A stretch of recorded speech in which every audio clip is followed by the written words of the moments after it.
Well, welcome back. I'm your host today, Nanook of the Pacific Northwest, or in layman's terms, Mr. Obsolete in disguise. Change our venue right here so you'll recognize me. Anyway, our original video was going to be about chainsaws, and weather intervened and changed our venue, so I'm going to talk about the chainsaw briefly, and then we'll talk about what we're going to really do. So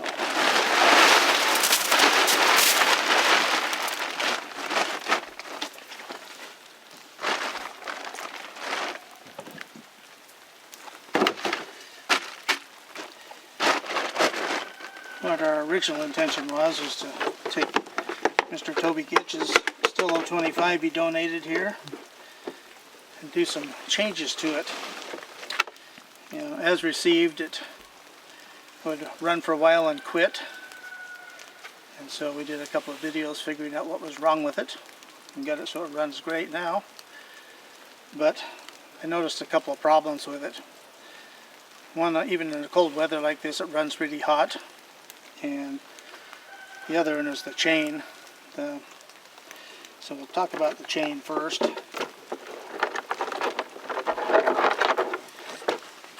This has a 325 chain on it.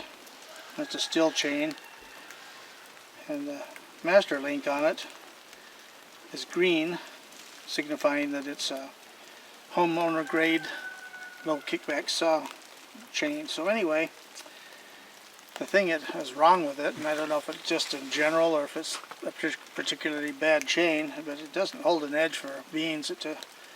Cutting in hardwood cuts for about 3 to 4 minutes, and they go from chips to sawdust. And the only thing I can say about 325 is it cuts smooth, but you know, I don't have any other saw that uses it, so I don't have any real experience with it. And the other thing that's not so great on these is the carburetor.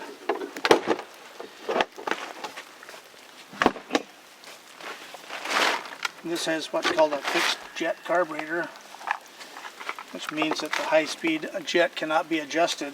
And the reason they made it that way was, one, because it's a homeowner grade saw, and if you don't have the skills to tune the carburetor, it could junk it really easily.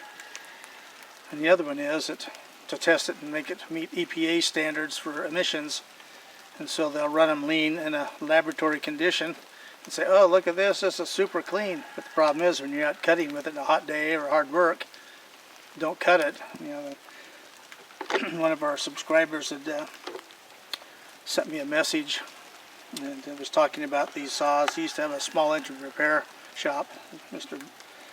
Byram there, and anyway, he said that these used to come in all the time with the top ends power head burned up on them, and he said almost every one had the non-adjustable main jet carburetor.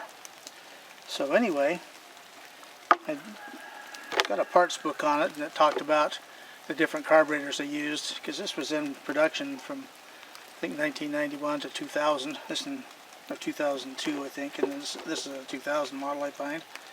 But anyway, the early models had an adjustable carburetor, and I found one.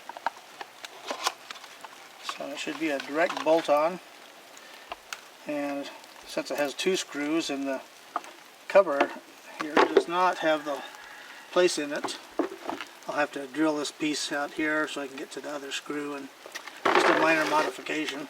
But anyway, that hopefully will take care of any problems it has. So anyway, you can see it's the middle of winter. So what we're going to do here, what we're really going to talk about is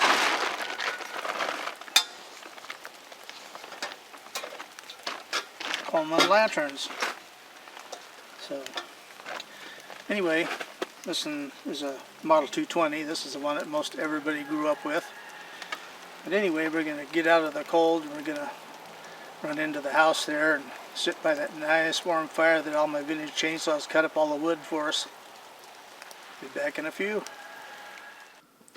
Well, since we couldn't play chainsaws today, going to be doing our third video on lamps and lanterns. So Coleman was organized in 1908 and originally made indoor lighting lamps and table lamps like these, which they made for many years afterwards, clear up to 1971. And but today we're going to be talking about lanterns. This one here is the oldest one I have. It's a 1919 Arrow lantern. It has a loop style generator on it. And we'll take and show some pictures of the early lamps, which I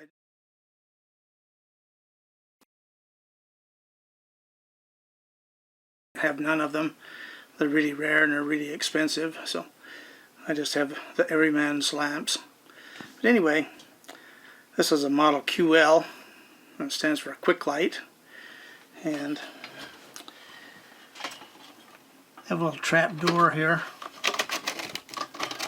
You can reach in with matches and heat the generator up and to light it.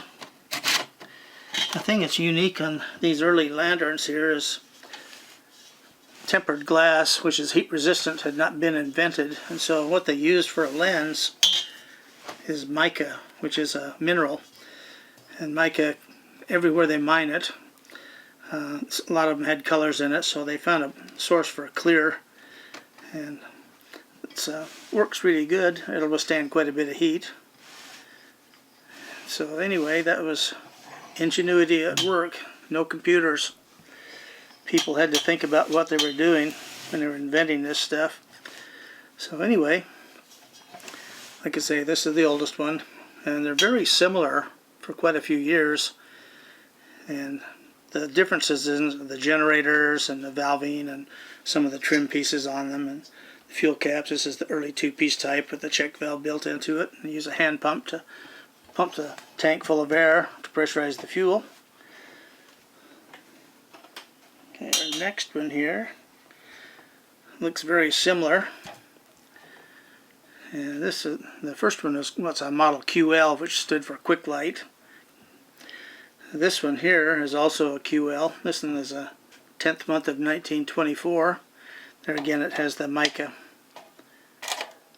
cover here, the chimney as they call it, and the little door to reach in there to light it. And the top pieces here have the name Coleman embossed in them. It's pretty ornate. It's all nickel plated. Nickel plate here on the font to the gas tank. The wheels here for the valve are made out of bakelite. This one also has a loop type generator. And like I say, they look similar for a long time, but they are slightly different mechanically as improvements came. Now this one is what they call a model 220, and they started making these in 1928. This is a 28 model here, and they made them clear through 1983 with various changes. This one has a mica globe on it also with the door here. This one has a unique feature though, is you can't really see it in the camera, but there's a little stem in there, that little angled piece of metal there, and what that has is like a generator, which I showed on one of my earlier videos. And as you turn it, it raises and lowers a little needle to clean the opening in the fuel jet at the end of the generator. So that was a big step up. Otherwise you had to take them apart and manually clean them. This one also has a built-in air pump. It still has a real ornate fuel cap. Got little ears on it. Now this one is unusual in that, I'll take the top off here and show you.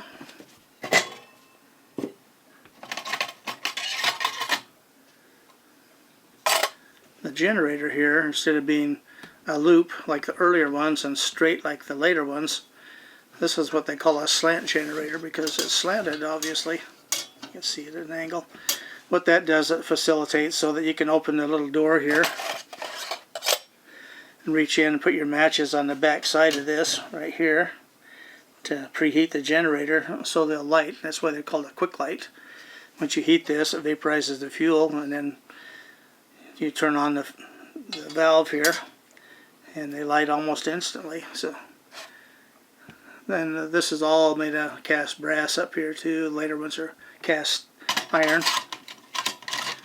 So anyway, like I said, little changes, and of course the porcelain top on it instead of the nickel plated top.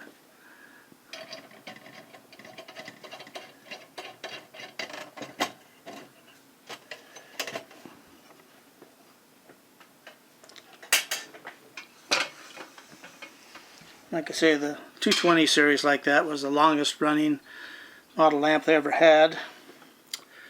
Now, this is also a model 220 basically, but they call it a model 228 because of the wide top on it, which they call a big hat for obvious reasons. And you know, the fuel cap is a two-piece. It has the built-in pump. This has a striker on it. You push it up like that, and if it had a flint in it would spark to light it, which works really well. And there again, porcelain top.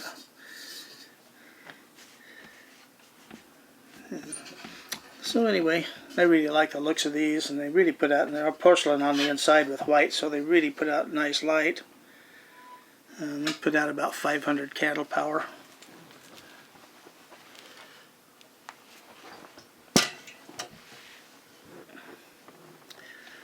This is another 220 series. This is 1948 here. And there's the little lever right here for running the jet cleaner in it.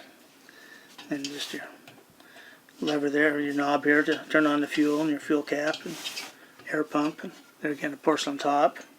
This one doesn't have white porcelain underneath though, so they started to cheese them out. It does have the nickel plated tank or font as they call it.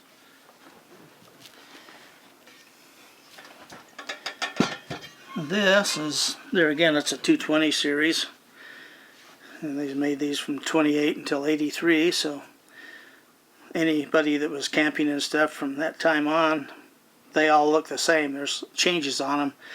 This is different on them, a lot of them, and the type of fuel cap is different, but other than that, and some had the 228 wide top, the handle were held on in different ways, but there again, they were basically the same, but little minor differences. So anyway, we'll be right back with some more. Okay, well, the last lantern we had out, the 220, there was a 1958 model. So we're moving on down the line here.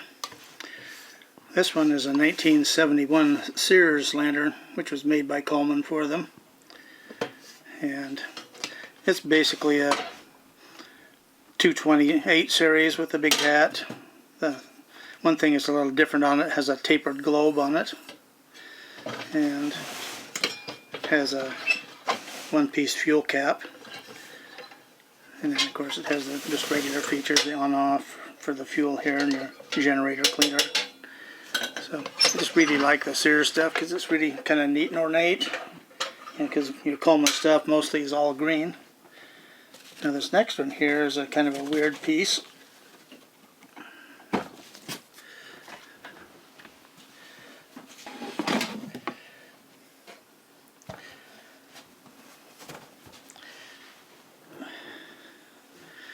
This is what's called a 252A.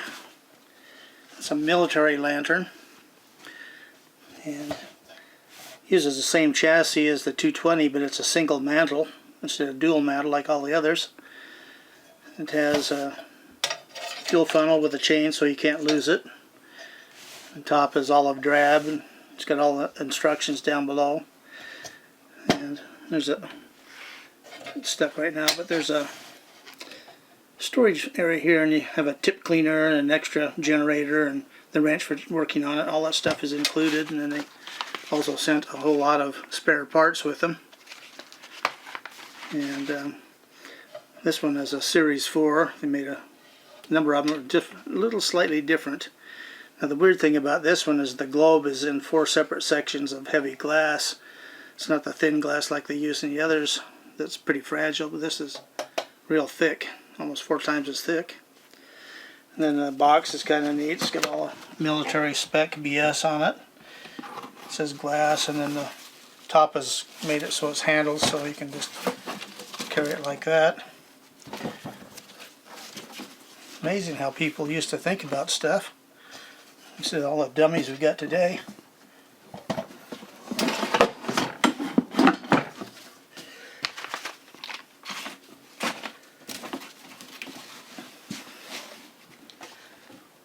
This next one is kind of a weirdo.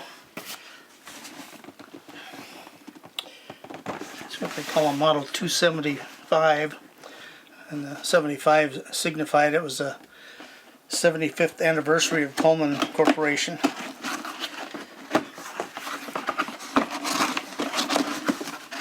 It still has the liners and all the stuff in it. Exactly, it's brand new in the box. It's never been lit. Out of here.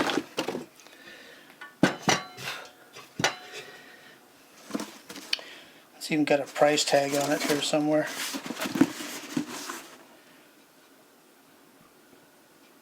$29.95. Anyway, this signified quite a change in the Coleman product line in the way that the fuel is distributed inside the lantern. All the old ones had a generator, which is a metal tube with a jet on the end and then a little needle on the inside. This one doesn't have that. So what they did, when you turn the knob, it presses a little valve. It's called a Schrader valve.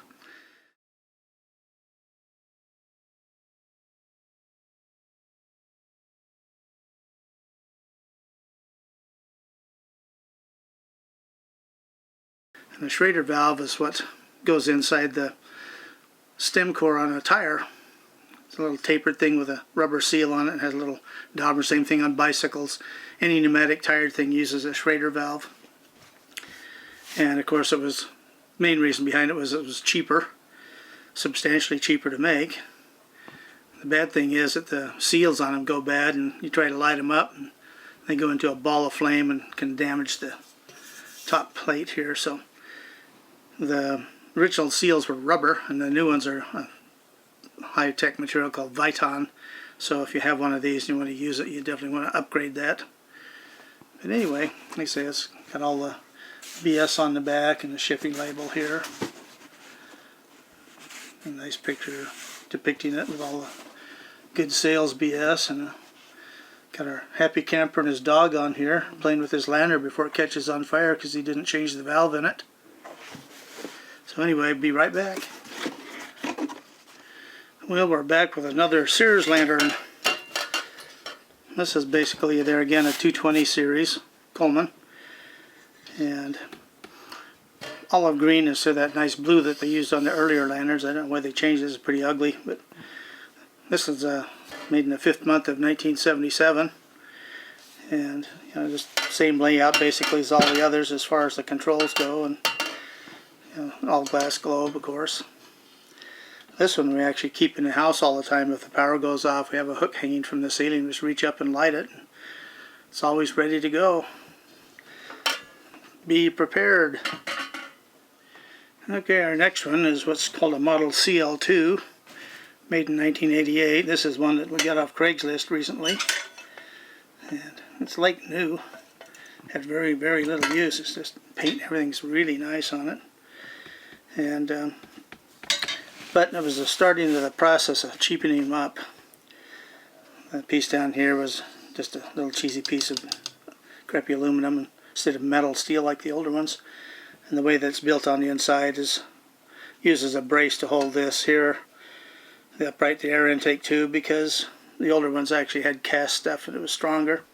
This is just stamp stuff, so it's pretty cheap. It still puts out a really good light. Go back and watch our older video on these and you can see what they are like. Okay, our next lantern here looks like a 220, but it's quite a bit different. Inside it's stamped like the last one. It was kind of cheesy stuff, and it has little stampings that are spot welded together to strengthen it. The other thing it has is a globe that is rounded, where the others are always just straight on, flat on the sides. And the top here is a little different because The vents are smaller than the earlier ones, but they're your typical layout of all the different things on it there. There's a Model 290A, and it was built in 1996. You can see the graphics on the box there. It was $54.95. Okay, we'll move on to our very last one in the double mantle series. Okay, well, this is the last of our series of the double mantle lamps here. This was in our other video, Coleman stuff, but this one here is the only gas-powered lantern that Coleman still sells. It's called the dual fuel because you can run it on gasoline or Coleman or white gas fuel, which is really preferred on them because the gasoline, you know, if it's got alcohol in it, it's going to rust the tank inside and mess them up. The generator gets dirty with this stuff. The non-ethanol gas is a whole lot better, but white gas is the best. But anyway, it's got a striker on it too. You can slide it up and spin it to spark and light it. So anyway, there again, I just started cheapening them up a little bit, like say the cheap stampings inside and this kind of flimsy centerpiece here, and the knob here for taking a pump out is made out of plastic. It does have the single one-piece cap like all the later lamps do. So anyway, that's going to conclude the double mantle lamp series. And so I'd recommend go back and watch our other videos on these, and we'll light some of these up here at the end of the video. But they're really interesting. Plus they're really useful because we use them every time the power goes out, which is fairly often here. And in a small area you can use them for heat too, because they put out heat, and they really don't put out fumes. You can smell the fuel burning a little teeny bit, but it doesn't have any toxic fumes to speak of. So there's a lot of people are freaked out about that. And actually, if you're using car gasoline in them, they're burning the additives in there. Might not be the best idea, but the white gas is pure, so there's nothing in it really to cause any problems. So anyway, what's going to be coming up before too long, hopefully we can get out and do a chainsaw video or so, and then we're going to come back and do single mantle lanterns. And we'll start with Coleman ones, and then at some point down the road we'll go into Brand X, because they have some pretty interesting pieces that other companies made besides Coleman. Coleman was not the first one to put lanterns on the market, but they became the most successful. A lot of it was doing good marketing and whatnot. And then the other thing in the 20s is more and more people could afford cars, like the Model T was cheap, and early Chevrolets also. To go on vacation, there were a lot of camps that were set up strictly for motoring and stuff. So if you had a little trailer or a tent or something like that, and your lantern and cook stove and all that stuff, and they set these all up across the country. So if you ever want to look into it, it's called Tin Can Tourists. So anyway, a lot of interesting history on that stuff too. But like I say, the lanterns themselves, there's a lot of little nuances, and if you like to figure out all the little different things on them, and all the different models and stuff, there's a wide variety to collect. And like I say, they're still very useful. These table lamps, they're the same as a 100-watt light bulb, even actually a little bit more. You can read with them just fine. And there again, they were designed to be used inside, so that they don't put out any real toxic fumes or anything like that. People used them for years and years. So that'll be it for our exciting video today. Remember, vintage is best, even if it's fairly new. It's still semi-vintage, but the old stuff really is much better. So we'll see you soon.